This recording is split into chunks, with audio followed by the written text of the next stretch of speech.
Ladies and gentlemen, we are rich. What an incredible day of football.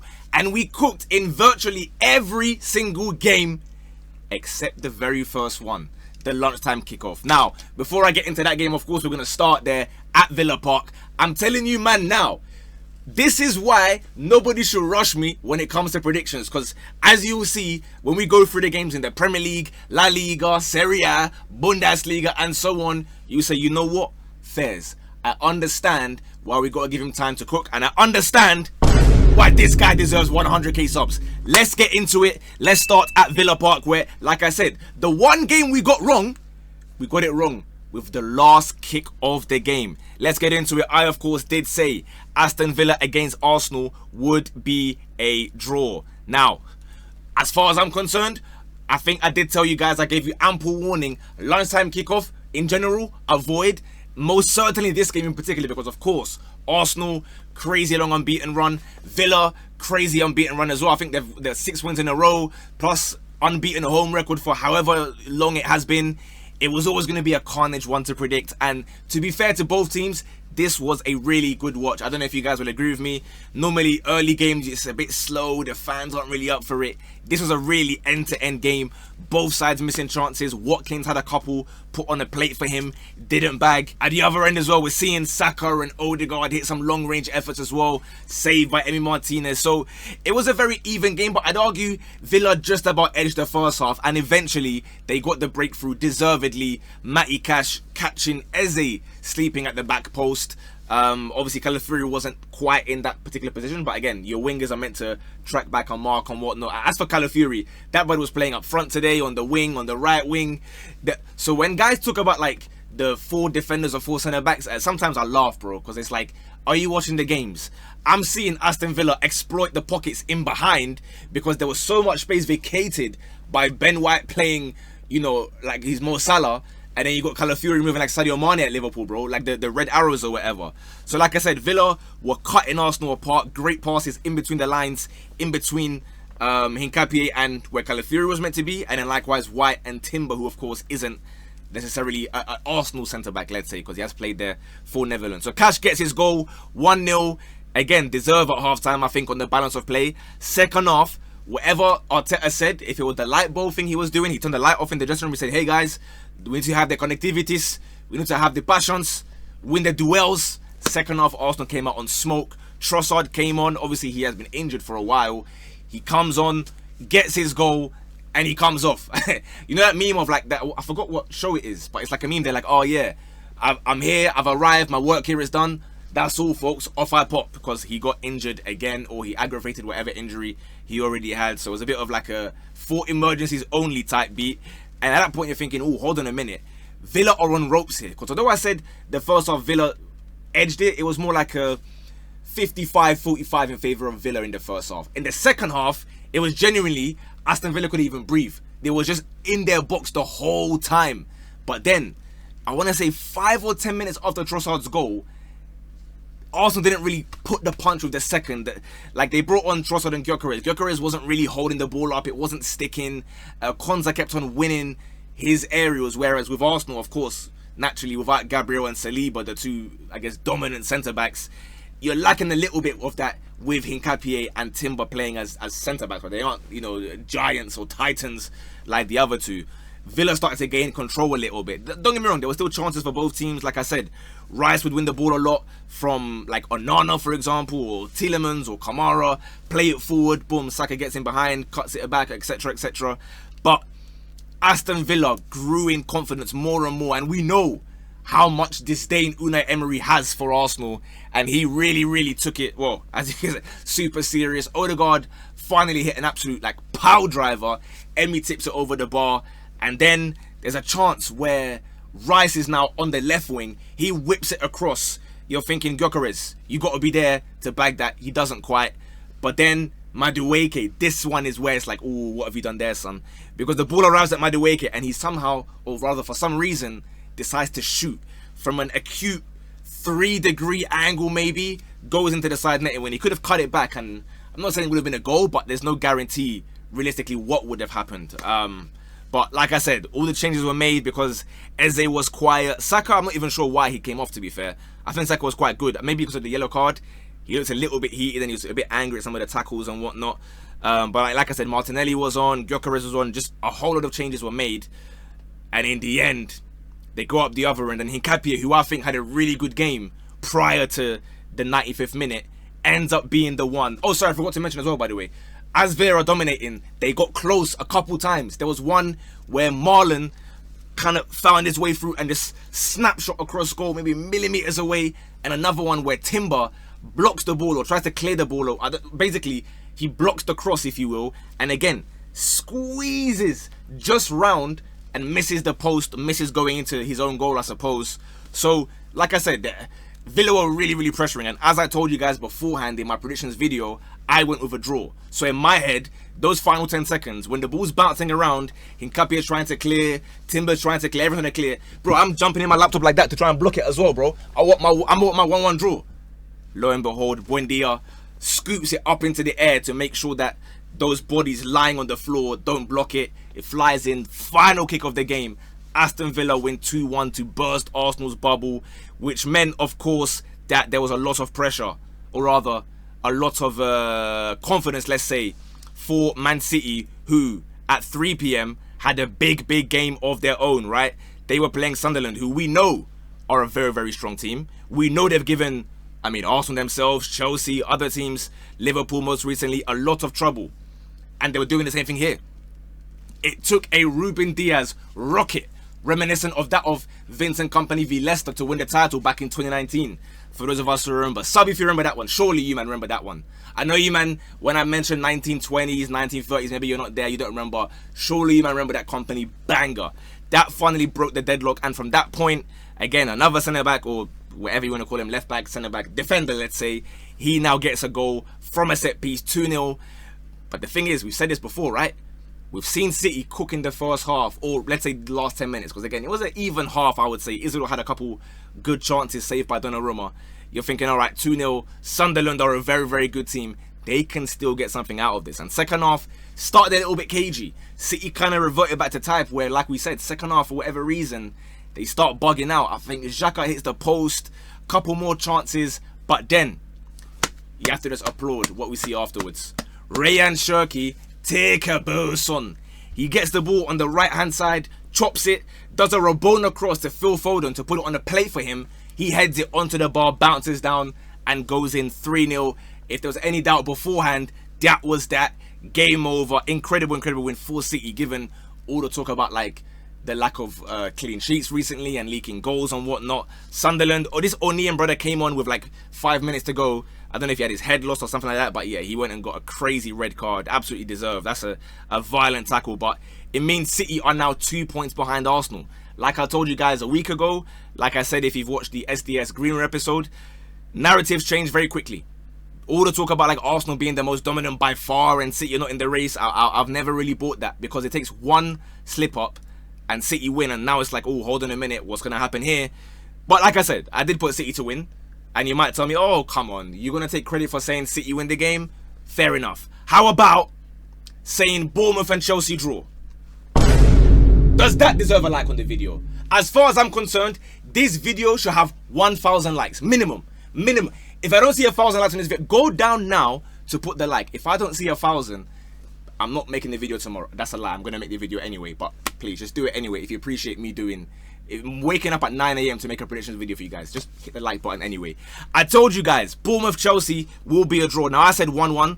And I think it could have been 1-1 very easily, right? Amenyah scores early on, millimeters offside thanks to Evanilson. And I can't lie, I think on the balance of play, although I got my draw correct, you could make the argument that I maybe got lucky, because Bournemouth definitely could have won this game. Evanilson, aside from the offside for the goal, he also booted over the bar an open goal created by Semenyo himself again, who I told you would be, you know, the star of this game, if you will, after the Ghana v England draw for the World Cup next year. Chelsea, really bad performance. Delap tried a little bit. I can't lie. Delap was more of like, at least when he was putting himself about a little bit, he was actually winning some of those WWE wrestling, battles and that. But on the whole, yeah, not very good. Neto and Garnacho are Neto and Garnacho. I feel like if I speak about these guys any further, it's like, it's obvious now what's happening here. I've said the same thing over and over. They're just not very good. Estevao is by far Chelsea's best winger. Cole Palmer, give him some slack. Obviously, he's just come back from injury. I think he went off injured again. I don't know if it was injury or like protection or preventative or whatever. He went straight down the tunnel in this game, so maybe he brother, what's the word? I just used it as well already for Trossard, and now I can't think of what the word is anymore. I'm getting hot. It's this thing I'm wearing, bro. What's the word? He re-amplified. I can't think of the word anymore, you man. Somebody help me in the comments. I forgot my own English. But anyway, Palmer got injured again. He went off. And Enzo Fernandez, yeah, listen, when you're getting mashed up by a midfield of Tavernier and Alex Scott, it's a little bit dark. They were talking about how, if tossing plays, that's it. We cannot do anything. We can't win. Well, there was no tossing, and Chelsea still didn't win. So I wonder what the excuse is this time. But again, City are winning. Arsenal and Chelsea dropping points. So it's a great weekend for them so far. And that weekend for City got a little bit better. I'm going to speak about these other games, but we have to go here. Because, like I said, I got that, Chelsea, Bournemouth draw. Perfect. People were going to hate on me. They hated on me even more for this one. They were saying, Unk, what are you doing, bro? What are you doing? Why are you going for a draw in Leeds against Liverpool? I told you guys that this is what you have to watch the full analysis videos, man. You can't just wait for the TikTok or the short video and just put the numbers. You have to understand where I'm coming from. Daniel Farke has tweaked the system a little bit. So when they said, yo, you have 2 games to save your job, and then he goes and beats Chelsea, and then now does this on the back of a very unlucky result against Man City, by the way. They lost that game, but I think they were hard done by. They really came out to play and press against City at the Etihad. Not at home with this incredible fans at Ellen Road, at the Etihad. So it was obvious this is a team that can really take it to the big teams when they consume a lot of their energy. Granted, of course, 3 games in a week, it was never going to be easy, right? And in the first half, again, Liverpool were really, really bad. Leeds were not incredible in the first half either, to be fair. But second half, Liverpool clicked into gear.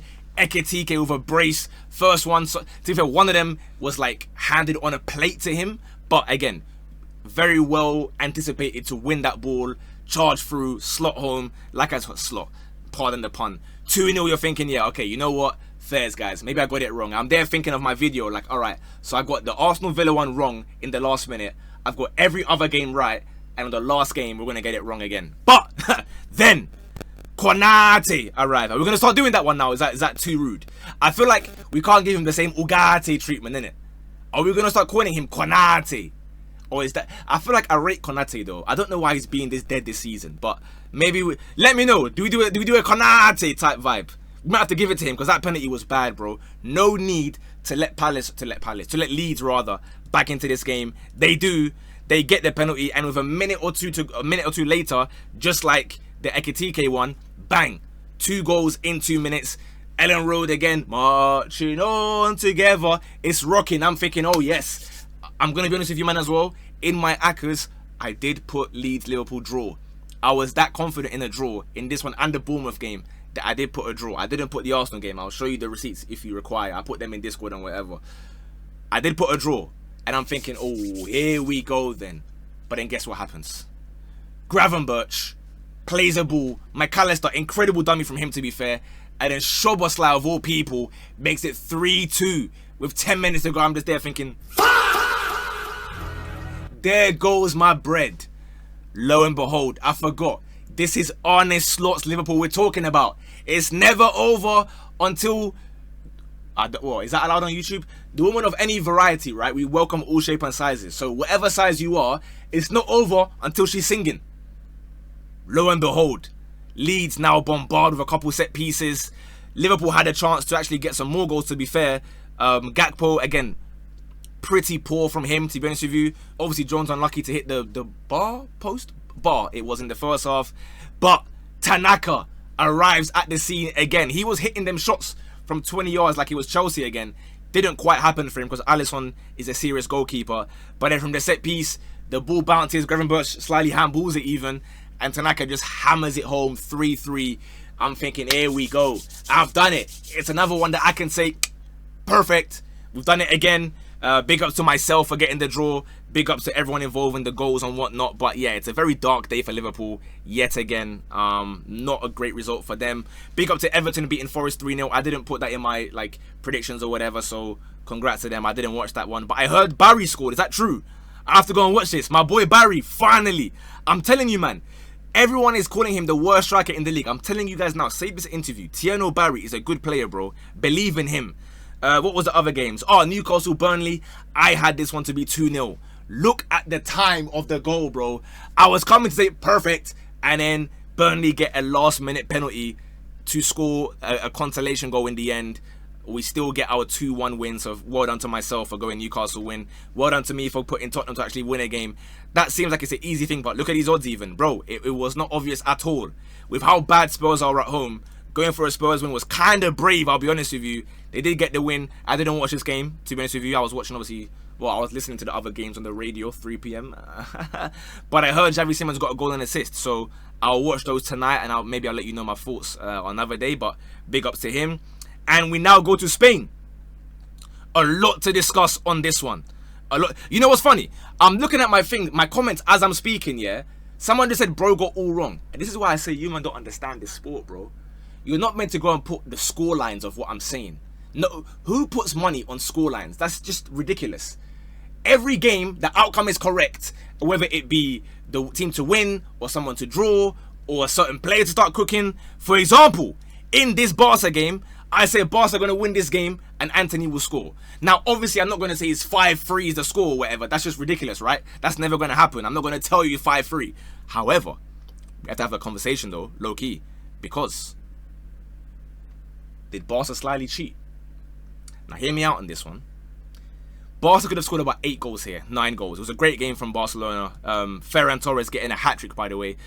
The media's guy just be pulling up with hat-tricks these days. It's crazy. Rooney Bargi gets his first goal for Barca. That was a very nice moment for himself. But the penalty for Yamal's 5th goal to basically write off the game was nasty, bro. A handball that bounced off somebody's knee, bounced up onto an arm, and they gave it. I've never seen that, bro. The rule has always been, if it bounces off another body part, it cannot be a penalty. Yet somehow, some way, they were given a penalty. And again, you might say, oh, but it doesn't matter. It was 5-1. Look at that. In the end, Betis came back and scored 2 more goals. Why? Because Koundé is Koundé. He has, I don't know if it's like a lack of IQ or something, but something is missing there, bro, where he thinks he's at Fashion Week every day or something. I don't know what's his problem. But in the end, listen, they get the 5-3 win. Like I said, they could have scored way more. Rashford was missing sitters. Everybody was missing bare sitters. Big up Pedri. Beautiful performance from him yet again. But yeah, big win for Barca. And I told you guys Villarreal are going to win by 2 goals. I said 2-1, I believe. 2-1, 2-0. Listen, Getafe got 1. The 1 was just a red card. So, you know, let me have that one. Over in Italy, super fast. There was only 1 game we really cared about. Fair play to Inter, right? I thought it was going to be a 2-1 win because Como are really good. And to be fair, Como, in the first half, tried a lot, right? I don't know if you can really tell from like the stats or whatever, but in the first half, Como were really strong. They were really putting pressure on Inter, causing issues. And then I said, oh, Lautaro, he might score today because although Como are playing really well, they're a small team, right? Lo and behold, he gets the first goal. So he beats the script because Como are playing exceptionally well for the last year and a half, but they're not a big team. So therefore, in Lauti's eyes, that's some cannon fodder. So big ups to him. Of course, listen, some great play for the other 3 goals. So fair play to Inter. Ahead of Liverpool again, that's going to be a massive win for them. PSG, I can't lie to you. The moment they just scored a goal, I said, yep, GG's. PSG have won this game. Big ups to them. And it's currently halftime of the Inter Miami against Vancouver Whitecaps Major League Soccer final. That Allende guy, I like him a lot, bro. Same as the Club World Cup. He makes some mad runs. He helps out Messi a lot. Obviously, the goal itself, yeah, I mean, a bit of a bouncy deflection type goal. But I'm liking the AFCON vibes of the game as well. And there's one I missed, I believe. Oh, Germany, sorry. Bayern Munich.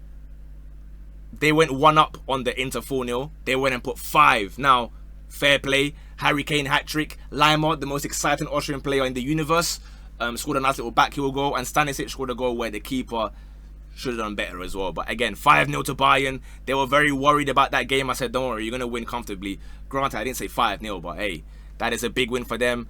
And the last game we have to do, I think, is we have Feyenoord, who are currently playing. But again, I saw them score. I said, yeah, you know what? This game is done. We are fully correct here.